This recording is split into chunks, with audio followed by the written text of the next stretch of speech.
evening and welcome to the evening news for today, Thursday, December 1, 2022. I am Jemima Holmes. Thank you for tuning in. Now let's take a look at some of the lead stories tonight. President Ali leads men on a mission to rebuild house for elderly HERSTELLING resident. 24% reduction in workplace fatalities for 2022, says Hamilton. Election COI, GECOM Commissioner says GUNRAJ testifies. Guyana's growth prospects attracting daily visits from foreign investors, and former Region 6 REO charged for cybercrime offense. Now for the news in detail. Following a recent community outreach in which he noticed the unfortunate living conditions of an elderly resident at HERSTELLING East Bank Demerara, President Dr. Irfan Ali has committed to rebuilding the woman's home at no cost to her.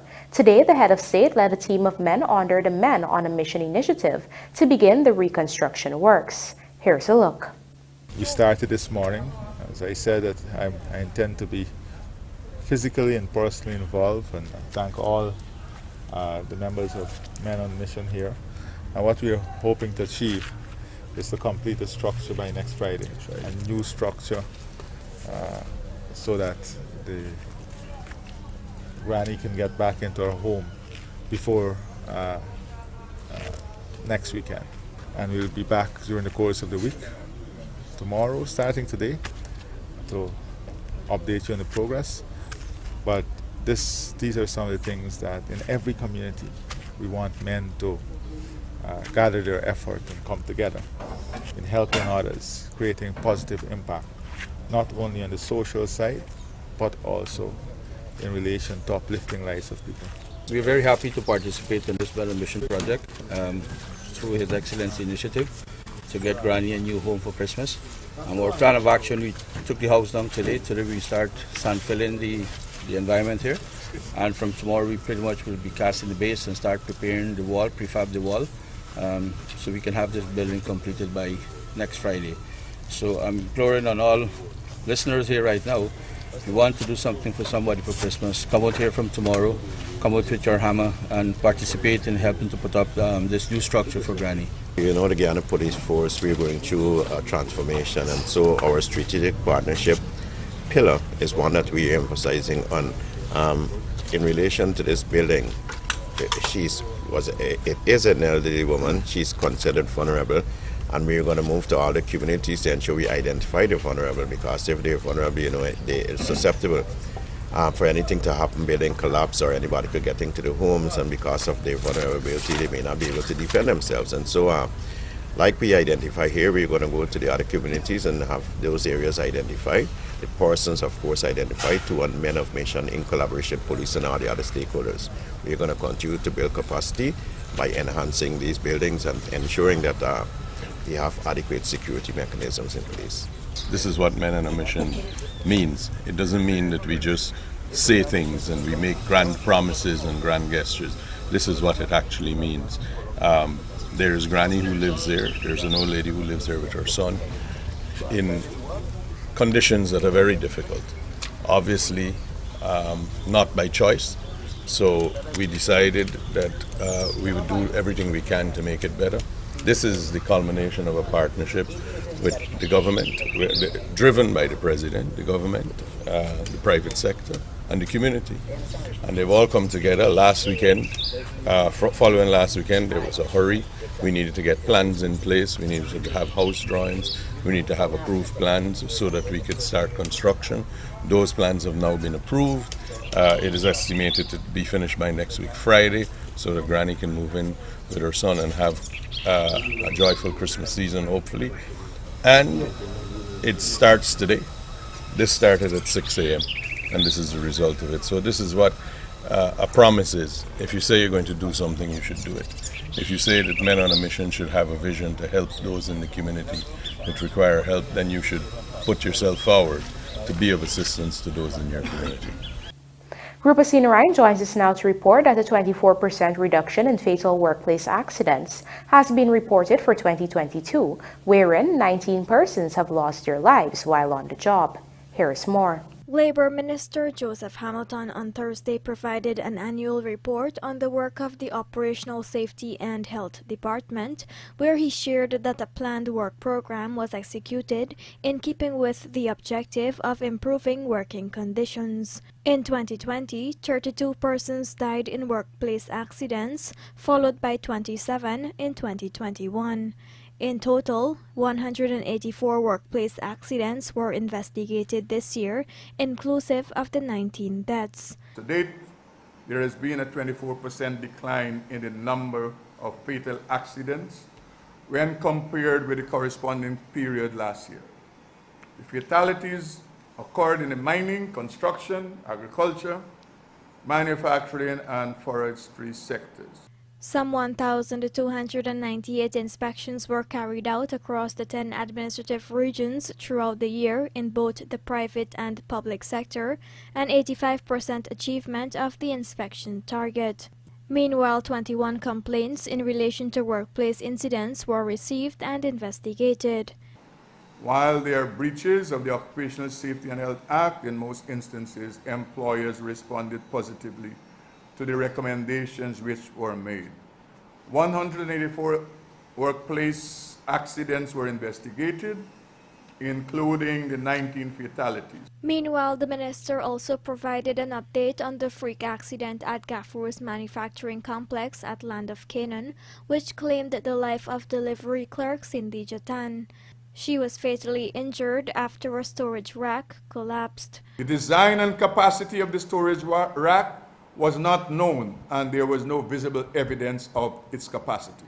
3, there was also no evidence to show that the strength and quality of the rack had been tested, and if it was suitable enough to hold or carry the weight of the materials stored. 4, further, there was no record to show that inspections or maintenance of the rack were done at any time. And 5, the workplace did not have a joint workplace safety and health committee functioning, nor was there any record available to verify the existence of such a committee during the investigation. As of now, the company was slapped with a slew of recommendations to be implemented within a given time frame. Rupa Sinarayan, The Evening News.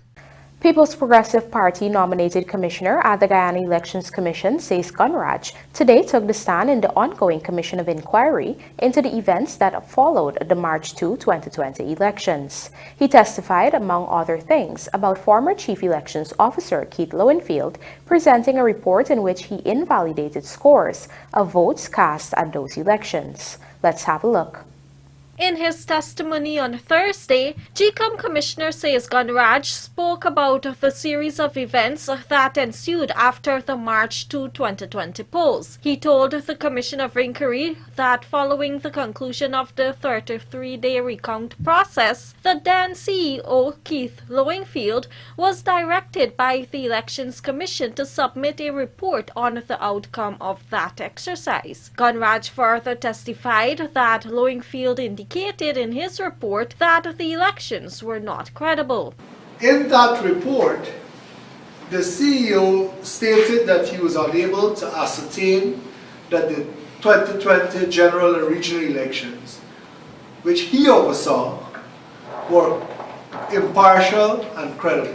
Had the CEO advised the Commission that he was unable to ascertain whether the March 2nd general and regional elections had been impartial and credible? Had he communicated any such concern to you during that period? No, he did not. Further, Lowenfield's report also invalidated scores of votes cast to give a victory to the APNU-AFC coalition. He gave a victory to the APNU plus AFC coalition, and quite interestingly, the margin of victory was even greater than that which was fraudulently declared by Claremont Mingo. There were about 460,000 odd votes cast in elections, and the CEO's report, to which I previously alluded, he only considered 185,000 odd votes to be valid. Meaning, he did not take those votes into consideration about 300. Yes, sir. In his explanation, he disregarded those as being not valid.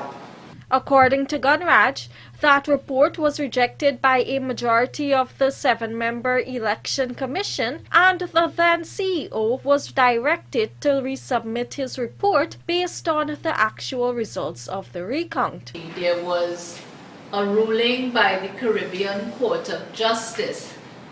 Did the commission then order the CEO to produce a report reflecting the valid votes counted in the national recount as per the certificate of recounts generated? Yes, ma'am. And he was ordered to do this by the 10th of July 2020. Yes, ma'am. Did he produce it for the commission? He did not. Instead, he came to the commission on that said 10th of July 2020 and sought further guidance. The commission formally set aside all previous declarations and decided that the recount figures should be used? Yes, ma'am. And did the commission instruct the CEO to present a report based on the national recount figures by the following day by 2:30 p.m.? Yes, ma'am. Did the CEO submit a report? No, ma'am. Was he asked why he was not submitting a report? He was asked and he refused to answer any questions. Did you all eventually convene on the 2nd of August 2020? We did, ma'am. And on that day, did the CEO submit a report to the commission? Finally, he did. And in that report, did he use the figures, the actual figures from the recount? Yes, he did, ma'am. Reporting for the Evening News, Fanu Manakchand. All systems are in place to minimize flooding in both residential and farming areas in Region 6 during the current rainy season, according to Regional Chairman David Armogan. Our Berbice correspondent Andrew Carmichael reports that the chairman's comments come amid flooding in some sections of New Amsterdam today. We are in a state of readiness to ensure that we minimize flooding as much as possible.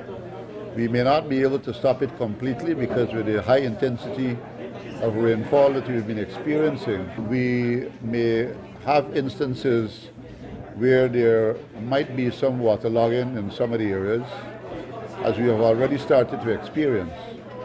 But we have been making all preparations necessary to ensure that we clean all the drainage systems, that we're digging out the siltation in some of the cocas, because what has happened in the dry season, what you find is that heavy siltation takes place in the areas of the cocas.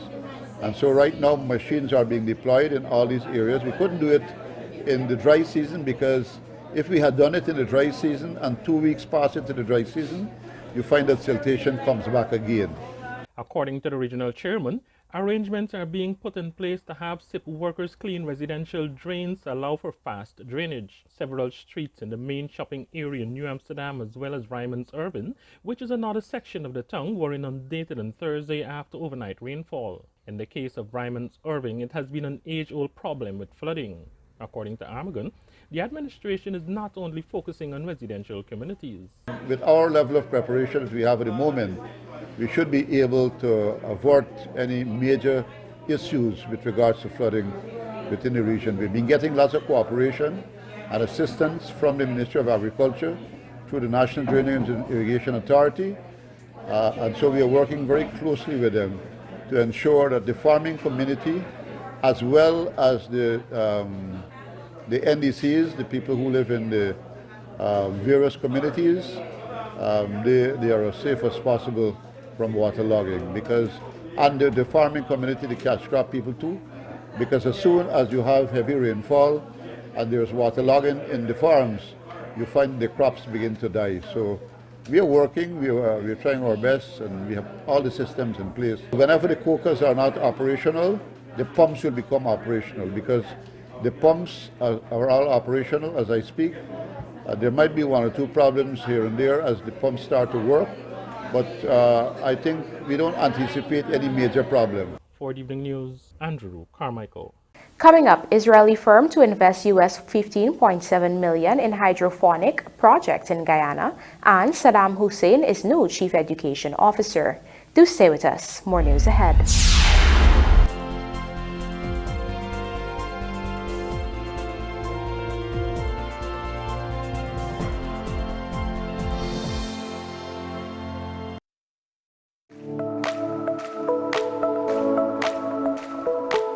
Optic offers great patient care that is tailored for my entire family. At Optic, a wide selection of affordable optical frames and optical services are available to fit your budget. At Optic, my family is provided with comprehensive eye examination and access to their ophthalmology services, all under one roof. Optic takes pride in delivering exceptional customer service and a unique experience to you, our customers. Optic Vision Care is a company that is Guyanese born and grown that will help you take care of your precious eyes.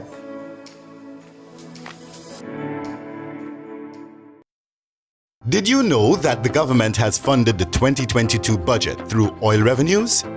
Yes.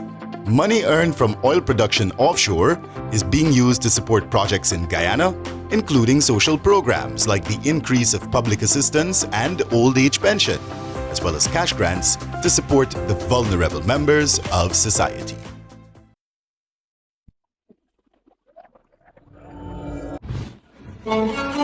FIFA World Cup 2022 is here, and the Superbet is giving back to our loyal customers. Like and follow our Facebook page at SuperBetGY or Instagram account at Superbet_sportbetting to see how you can participate in our Predict to Win promotion and the Superbet's Happy Hour. Each promotion gives you a chance to win special prizes. Must be 18 years and older. Terms and conditions apply. Play responsibly.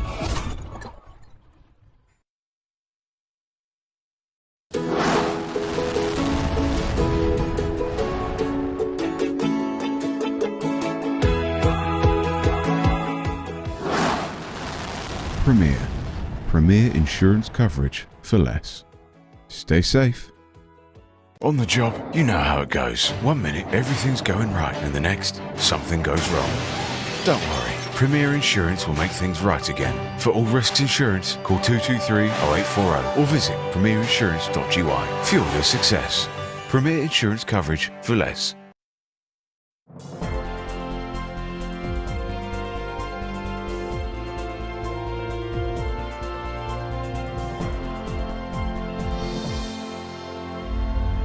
Welcome back.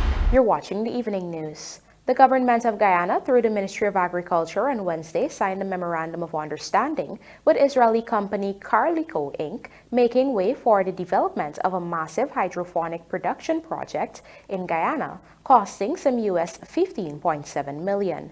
The project will involve a three-phase hydroponic system that is based on nutrient film techniques and soilless production that is designed for the cultivation of fresh herbs, lettuce, and other leafy vegetables, as well as other high-value crops. The first phase of the project, which is expected to be completed 3 months after the necessary groundwork has been completed, would see the company setting up a 2,000 square meters state-of-the-art hydroponic system, which will include a cold room, packaging facility, harvesting equipment, irrigation controllers, fertilizer mixers, water recycling facility, and emergency water storage facility, among other things. Phase 2 will see the construction and installation of an advanced greenhouse system, while Phase 3 will involve the construction of a regional distribution center where a variety of agricultural and food products will be collected, processed, packaged, and delivered to both local and international markets,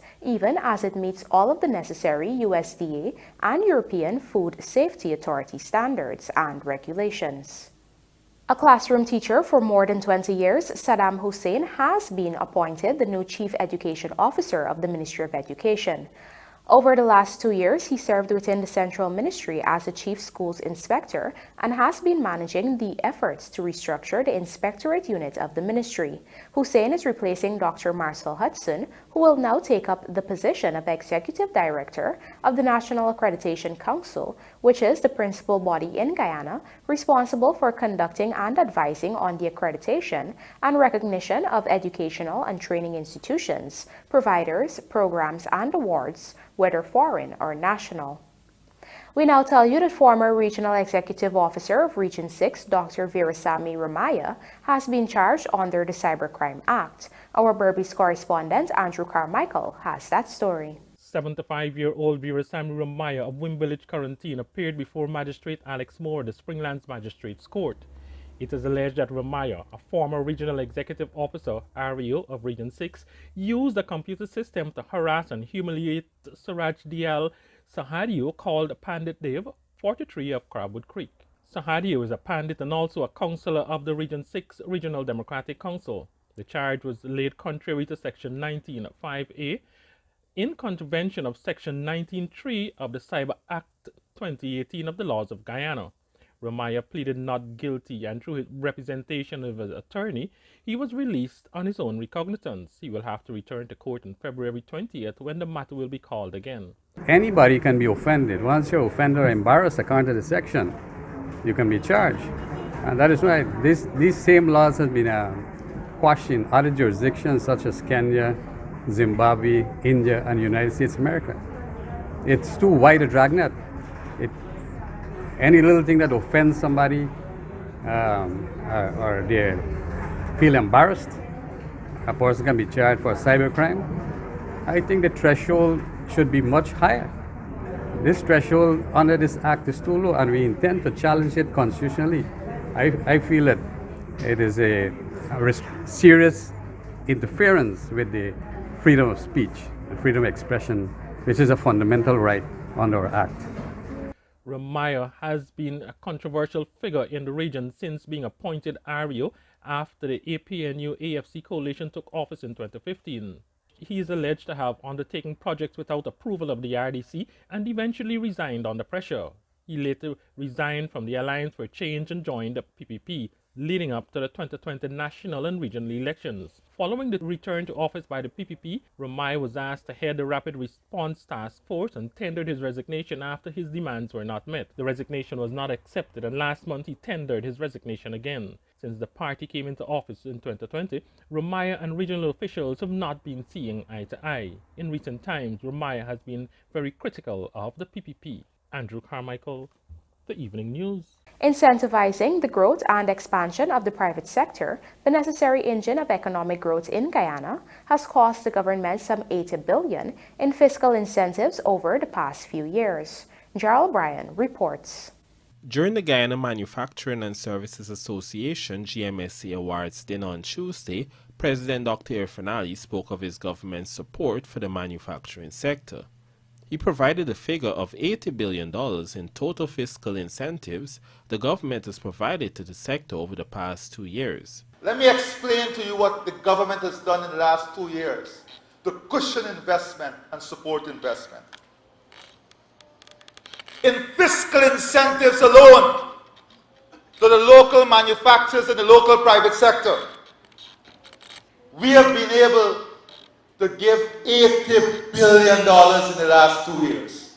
$80 billion through GRN fiscal incentives. When it comes to the fuel incentives, which the government provided by rolling back excise taxes, this alone amounts to over $20 billion.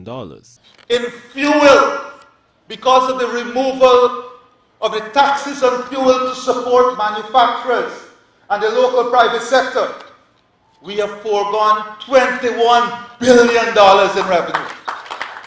In freight, the freight relief that we offered from COVID, that relief cost us $5 billion. That is what we'll be doing to support. $5 billion. Support the mining, where we remove all the taxes that was placed on mining and so on. We've foregone another $12 billion of revenue. The fruits of these investments have meanwhile seen over 150 products being brought from Guyana to international markets in the last year. One of the most important things for the small and medium-sized business, you may think is capital. But you can have the capital in the best product. But if you don't have exposure, if your product don't get exposure, it will go nowhere. And I dare anyone in the manufacturing and services sector to say that this government has not spared every effort to give your products exposure. Jarrell Bryan, The Evening News.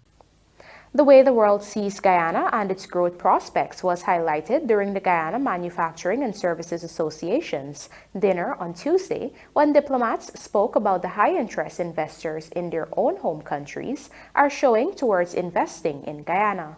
Rupa Senarayan tells us more. In his address to the manufacturers on Tuesday evening, Canadian High Commissioner to Guyana Mark Berman spoke of the linkages that Canadian firms have both formed and will form in the future. He pointed out that at the very moment, a trade mission from Newfoundland and Labrador is in Guyana, exploring opportunities. In fact, he was optimistic that tangible agreements would come out of this trade mission's visit.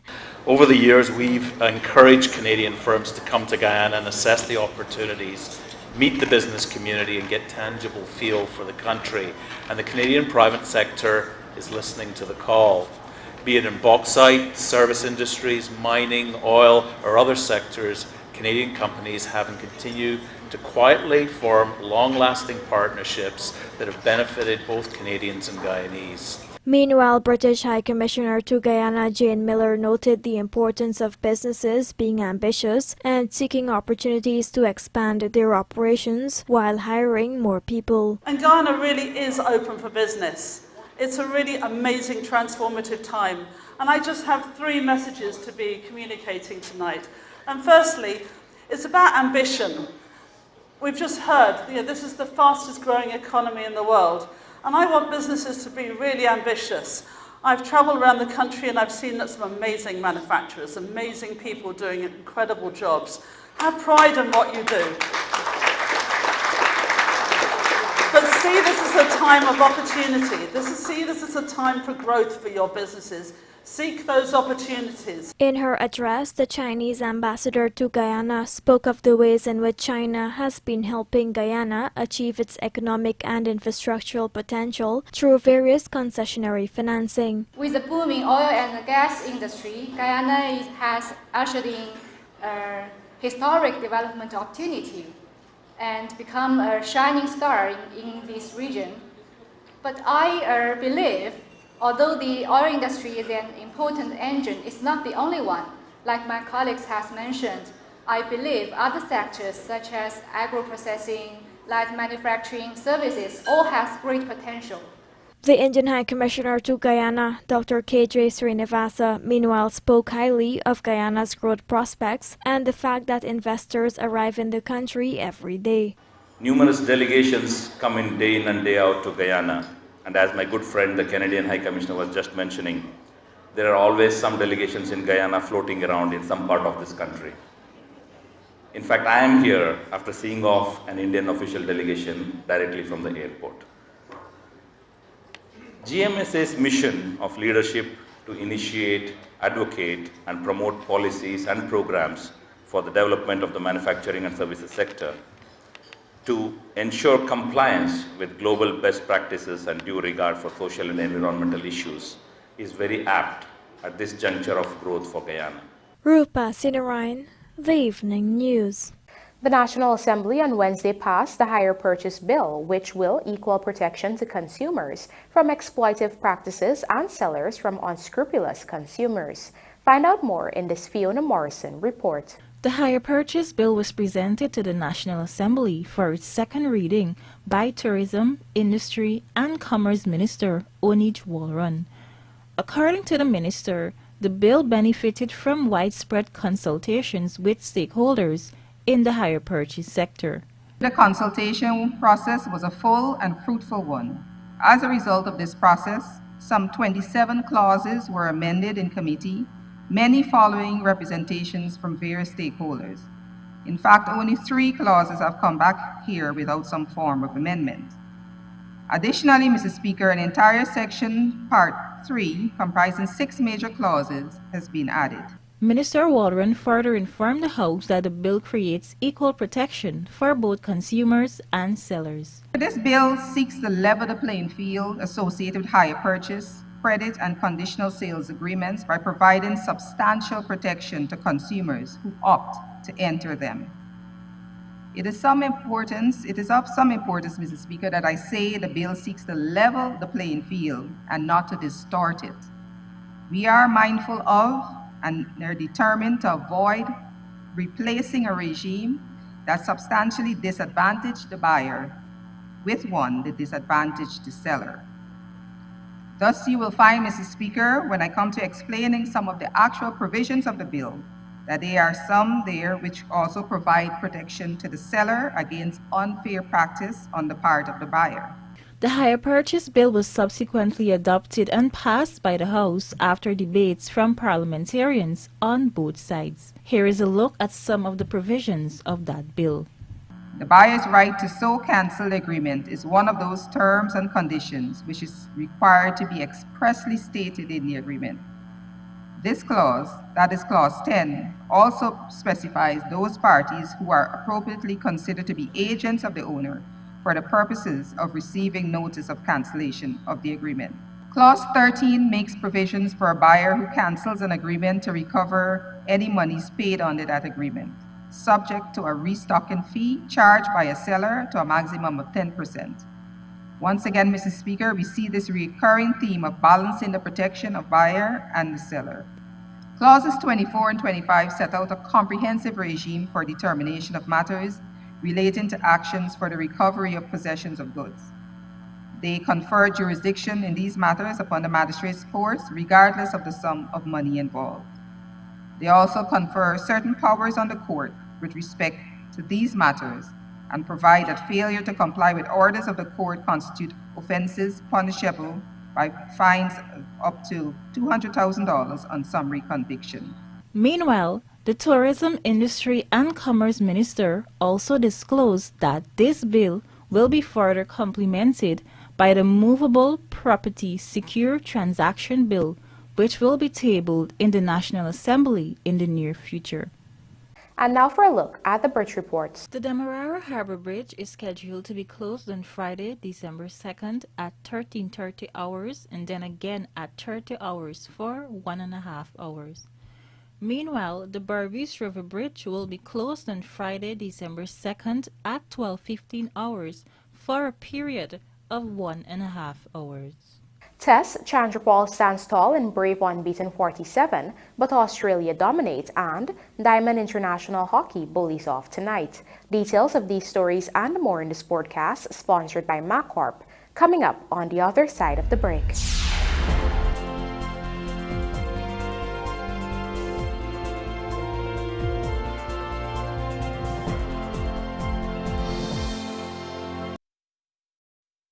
Poultry farmers, save money by cutting down the time it takes to pluck your chickens with the plucking machine from Sylvie's. Now available at affordable prices in 3 sizes: 500, 550 and 600 mm, 110 220 volts, 60 cycles, 1450 RPM. Replacement motors and the plucking fingers are also readily available right now at Sylvie's Variety Store, High and Hatfield Streets, Georgetown. This Christmas, guess what? You're guaranteed to save big right at National Hardware Limited. Shopping for Christmas trees? We've got all sizes, from the traditional to the ones with a modern twist.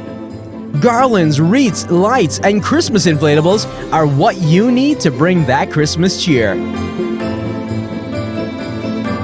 Out with the old and in with the new. We've got curtains, carpets, and so much more to spruce up your home for the holidays. Save time too, and get presents for both boys and girls, whether big or small. National Hardware has you covered, in more ways than one this holiday season.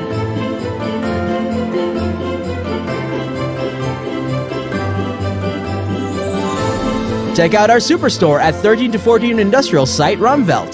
Telephone number 231-1091-95. Or downtown at 17 to 19A Water Street. Telephone number 227-1961.